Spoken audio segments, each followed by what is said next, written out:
The timing couldn't be worse. Boeing, hit by a spate of negative news stories, is now being blamed for getting astronauts stuck in space. And just at the same time, China's aircraft maker, COMAC for short, is on the verge of rolling out new offerings, new planes, alternatives. COMAC already has 2 overseas customers, which we'll look at in a minute. But first, a question. Are the astronauts who travelled on the Boeing Starliner really stuck in space? Let's review some headlines. NASA astronauts not stuck on International Space Station, but will return later, says this headline over this international New York Times story. Oh, look at this one. We're not stuck. Why Boeing Starliner isn't returning to Earth yet, says the headline on this NPR report. That's a media outlet run by the US government. Now, it's really obvious to everyone with a brain that A, the astronauts are stuck, and B, that journalists were quietly ordered to indicate the opposite. I mean, look at this. Happy to be there. What next for the Boeing Starliner crew on the ISS? That's a headline on Euronews. It not only removes the stuck angle, but makes the incident a positive thing. Oh, you're stuck in a tiny box miles from home and they're happy, happy, happy. I know, right? Now, there are many examples like this. Here's another from the New York Times. Astronauts are not stuck on the ISS, NASA and Boeing officials say. And there are many more similar headlines like this one, and this one, this one, this one. Today, more journalists have started using words like stuck or stranded, but the earlier headlines remain in the files as a very good example of how whoever really runs the United States controls the media. You'll report this. Now let's take a look at China's plane maker, COMAC. First, a video maker is getting lots of hits this week for a clip revealing that the Chinese craft has found its first overseas buyer. But is that really the story? Not really. News people have known for many months that Galap Air of Brunei wants to use the COMAC plane for its flights when they eventually get licensed to fly various routes.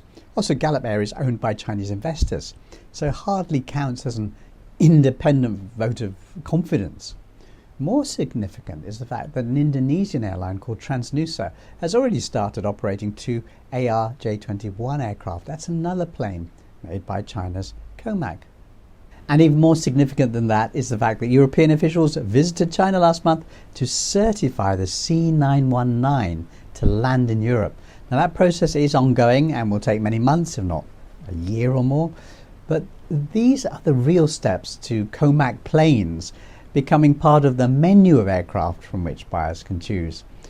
But at the moment, COMAC and Boeing are not rivals at all, not yet. It's a David and Goliath situation, with the Chinese airline being tiny and just getting started, while Boeing and its real rival, Airbus, are dominant in every major country worldwide, including in China.